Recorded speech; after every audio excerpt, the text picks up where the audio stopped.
What's going on, everyone? It's Mike, it's John, who's recording live from his toilet. How are you, John?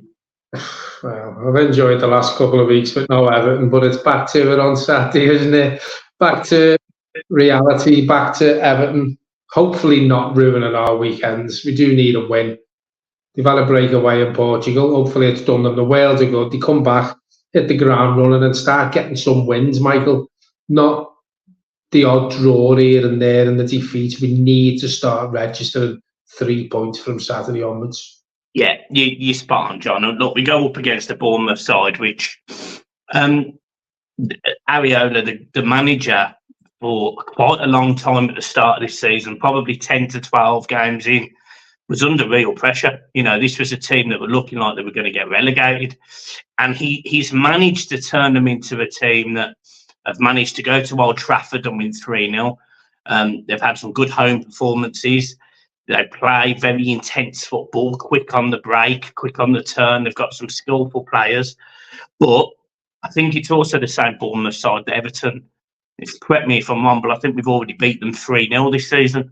So it's a game that Everton, based on our away performances this season, it's a game that Everton shouldn't be scared going into. You know, they shouldn't look at this game and think Bournemouth are unplayable, because actually Everton away from home have been better than Everton at home this season. Do you agree? Well, yeah, we've spoke about that a few times on here, Michael. We never thought we'd said that with our away form for the season's gone by, but looking at the results for Bournemouth they've had in the last 10 games today, I think they've won one league game in 10. Granted, they drew a few against some decent teams. They did win the last game in the Premier League, but it's the same sort of form as Everton. The pick and draws up here and there. That, you know, as you quite rightly say, the manager started quite poor under a bit of pressure. Then they had the purple patch where they did put wins together. They put a run of successive wins together. But again, they seem to have dropped off. I think we can, you know, easily say that Bournemouth are safe now. I don't think they're going to be in this relegation dogfight. So have they got their beat shoes on already? Probably. Is there a good time to play Bournemouth? No, and the reason for that, Michael, is what you've just hit the nail on the head there. What you're saying, they're aggressive, they play good counter-attacking football. And what you've seen with this Everton team this season, when they play against teams like that, we struggle. Teams, we've seen it at Molineux with Wolves, absolutely tore us a new one, because Bournemouth, not saying Bournemouth are in the same mould as Wolves, but they play the same sort of way. And any team that can pick the ball up and run at Everton do put Everton under pressure. And I think that's the sort of team Bournemouth are. You quite rightly say they've got some players who can hurt us. Solanke's been scoring goals again this season, but they do concede goals. And if you look at their last fixtures over the last 10 league games, they do concede goals. The problem you've got is Everton don't score goals. So for me, it's got a draw out all over it. Yeah, you're right. They concede on average 1.9 goals, which obviously you round up to 2. So they concede 2 goals on average. Everton concede 1.4. So we are better defensively. But you're spot on with the goals that they score than we score. We haven't had a Dominic Solanke this season. We haven't had a player that can put the ball in the net consistently. We've had players that have randomly popped up. And, you know, we saw this video from Portugal, John, and we saw that the players, you know, it was even alluded to in the press conference today, which is, you know, I very rarely listen to them. The amount of times Sean Dyche says the word feel drives me mad. But on the grass. Yeah, he made a comment today, and I actually agreed with what he said was, you know, these players have got to show more everything. Essentially, he said that they've got to be committed to taking that shot. They've got to be committed to actually pulling the trigger. Now, I'll take it one step further. They've got to have confidence when they're kicking the ball. And I know that sounds silly, but when you've got a manager that's saying things like, you know, they've got to have the essentially the nous to hit the target, I completely agree with what he's saying. They've got to hit the target. But they've got to have the conviction to score with that. And that's the next step. And that's what we've missed. We've had loads of shots on target this season because The XG, as we know, is through the roof. But the XG in some games recently has actually been lower and lower and lower. The game at home against dropping off, isn't it? Yeah, the game at home against Crystal Palace, for example, what was that, 3 games ago? We barely laid a glove on them at times. You know, it was a really poor game of football. But yet we go to Manchester United just before the break and we have 22 shots on target or 22 shots in the game. You know, this Everton team have got to start converting chances. So it's fine sending them to Portugal. It's fine letting them, you know, taking the pressure away.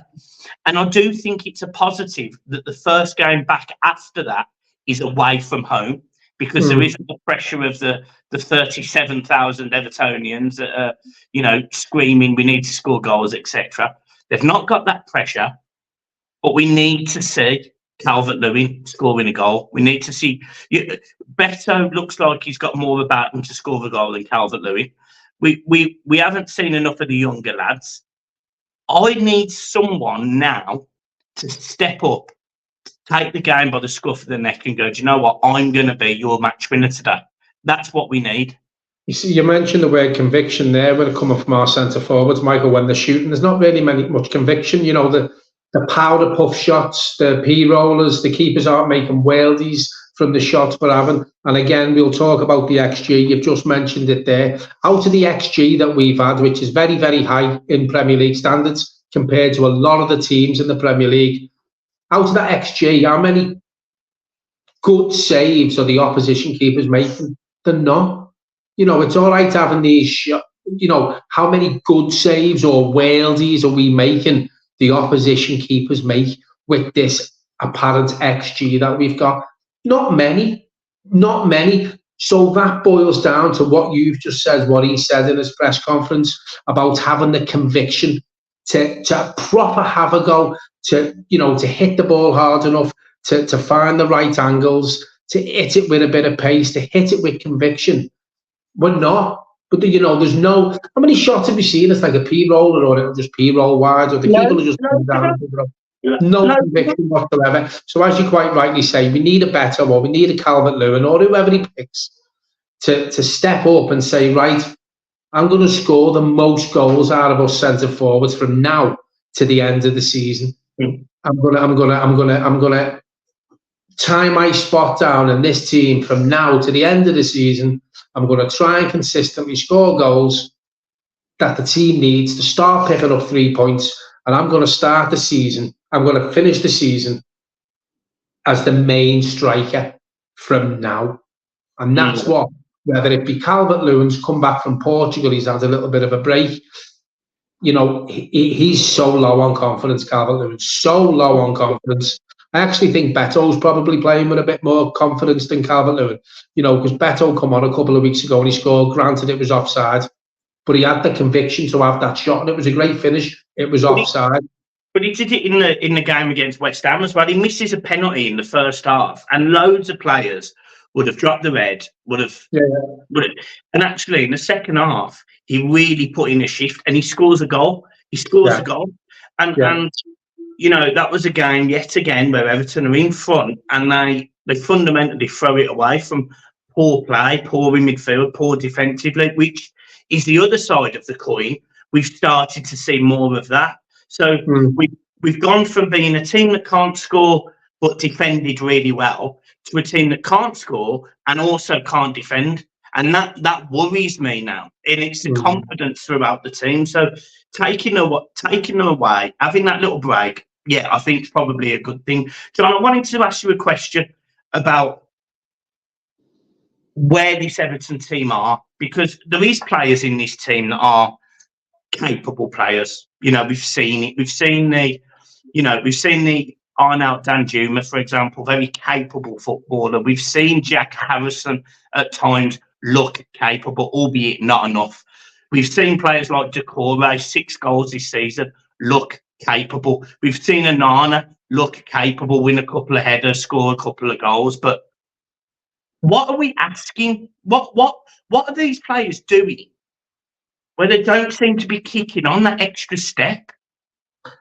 we're not seeing enough of it consistently, are we? You know, as you've just quite rightly pointed out there, we've seen the odd glimpse from Jack Harrison, Dan Juma when he's been fit. We've seen the odd glimpse from him. You know, granted it wasn't in an Everton shirt. I think Onana showed us all the other night when he played against England what he's capable of. But there's no consistent run with it, Michael, from these players who we rely on, who we're relying on to create chances or score the goals for us. You might have 1 or 2 games, but then they fall away again. It's not good enough. It's got to be consistency. And I think that's what the manager's got to drum into this squad of players' head. We need more from you week in, week out, not just every now and again. The confidence will come if you're putting performances in, week out. Get used to playing together again. It's as if they forgot how to play together, especially the defence. As you quite rightly said before, we had one of the best defensive records in the Premier League. We couldn't score goals. Now we can't score goals and we can't keep them out. So again, we need the unit back together at the back, whether it be the back 4, back 5. We need the midfield to help the forwards create goals. We need Doucouré to build that rapport up again with Dominic Calvert-Lewin from now till the end of the season, not just the odd game. We need them players to do it consistently, get us enough points to get us to the end of the season. We don't know what the result is of this second hearing. We've spoke about it on the phone, probably 1, maximum 2, possibly no more points deduction. But we can't think about that, because if this group of players can put performances in, we've seen it, they are capable of doing it. We went on a run, as you quite rightly said. After the first points deduction, we got hit.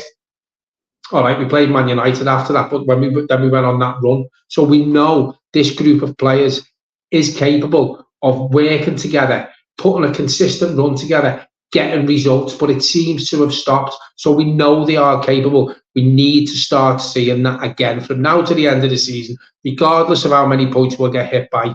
Let's just get enough points on the board. If they do hit us again, we'll have enough to stay safe. But the answer to your question, black and white, Michael, we just need to see it more consistent from the players you've named and I've named. Play as a team and create the chances for the forwards, or start scoring goals. We don't score enough goals from midfield for me. Our midfielders don't score enough goals. If you look at the midfielders, we've got Jack Harrison was scoring goals for Leeds before he come on loan. Dwight McNeil scored goals for us and he scored goals for Burnley. They're not chipping in anymore. Doucouré, he was out for a few weeks injured. Before he got injured, he was helping Calvert-Lewin out. And I said to you, we probably miss Doucouré more than what we miss Onana. Since Doucouré's come back, he's stopped chipping in with the goals. He doesn't seem to have built that relationship up with Calvert-Lewin again. That's what we need to see. We need to see relationships over the pitch, but also we need to start seeing the players who we know are capable of chipping in with goals starting to score again. Yeah. In terms of the team to start against Bournemouth, look, I'm not going to sit here. When they have a break, I think it's very difficult to just call a side, because I don't know who's available and who's not available, really. You know, who's really match fit, who's, you know, up for it. But there is one player that definitely starts for me on Saturday, and that is James Coleman. Agreed. I can live with whoever plays in the other positions. You know, you expect the 2 at the back to be the same. Mykolenko will be left back. The midfield, whether it's either Garner, Onana, Doucouré, doesn't matter to me. We just need to be composed in the middle of the park and keeping the ball and winning the ball back. And then on the wings, again, I'm not bothered if it's a Jack Harrison, a McNeil, and Lewis Dobbin, Dan Juma. I'm not bothered. We need them to do more. And then up front, again, I'm not bothered if it's Beto, it's Calvert-Lewin, Chamiti, whoever. Stick you up front for all I care. As long as you find the net, that's all I'm bothered about. And this Everton team, in my opinion, if they're going to get something out of the game against Bournemouth, they've got to score twice. Yeah, totally agree with the Seamus Coleman shout. I was going to say that the 3 in the middle for me, I'm just going to rattle through it, is James Garner, Onana and Doucouré. As you say, no problems with the wingers. Start with Beto up front. I'll go with Beto up front. Dan Juma, apparently he's not fit enough. He only had his first training session back properly with the lads today, so he's not going to start. Idrissa Gana Guy apparently done a lot of travelling according to the manager, so he probably may be on the substitute bench. I've no problem with the rest of the team. Yeah. What I've just said, what you've just said, not bothered who it is. We know what they're capable of. We know what they're not capable of. But it all boils down to what we spoke about a couple of minutes ago. Yeah. You know, I'm going to ask one last question. One last question, I promise you. This is it. And I'm putting you on the spot here just because I've seen it on Twitter. I don't really know how I feel about it. It's a bit of a silly question. But I am genuinely seeing people getting fed up with these strikers to the point where people would put Michael Keane up front. Well, we spoke about this, didn't we, Michael? And we had a laugh about it, and we watched the training video from Portugal, and Michael Keane was smashing them in, and he was playing up front. Michael Keane apparently did start his career up front.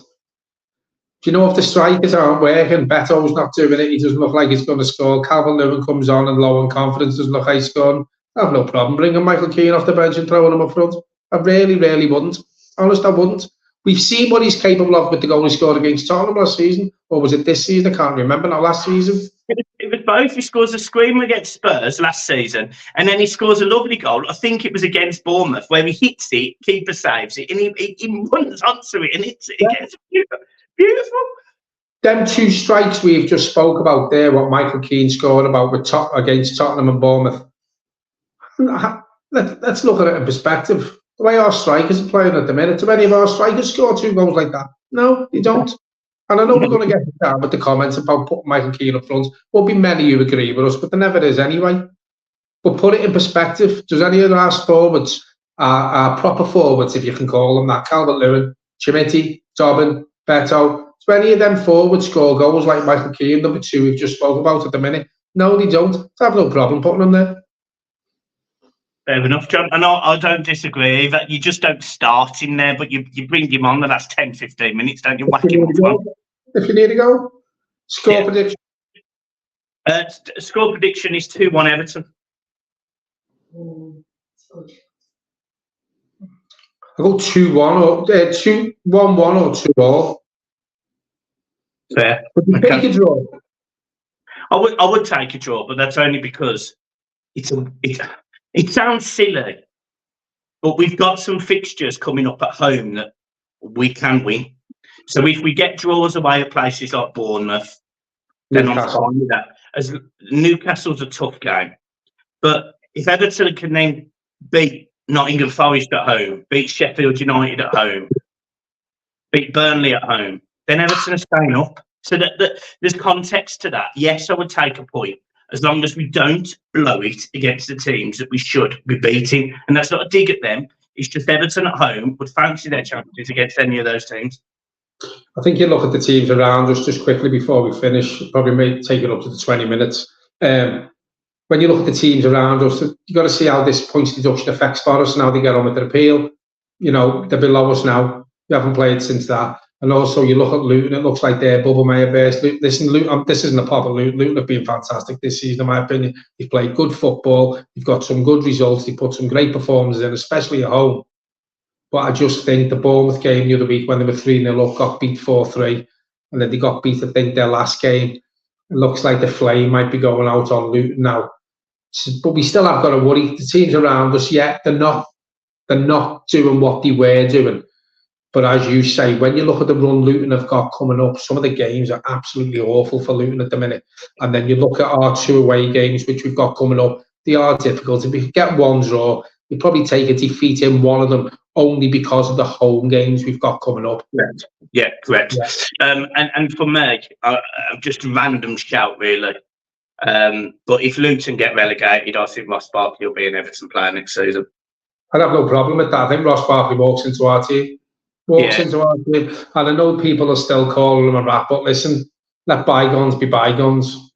It's as simple as that. For the simple fact of the matter, I don't care what Ross Barkley done to Everton. The way he's played this season, he walks into Everton's team, and that's the sort of player we need. A ball-carrying midfielder, someone who can chip in with goals, someone who can make a defence split and pass, because we're not really blessed with players like that. Bygones be bygones. If Everton are in the Premier League next season, his contract's up with Luton at the end of the season, I have no problem driving to Luton and bringing him home. Brilliant. John, it's been a pleasure as always. Make sure you subscribe, hit the like button, and make sure you follow us on our social medias, Blue Boys Network. And John's got a really weird one that I don't ever know the numbers for, but it's at John something, something like that. Yeah. Peace out, guys.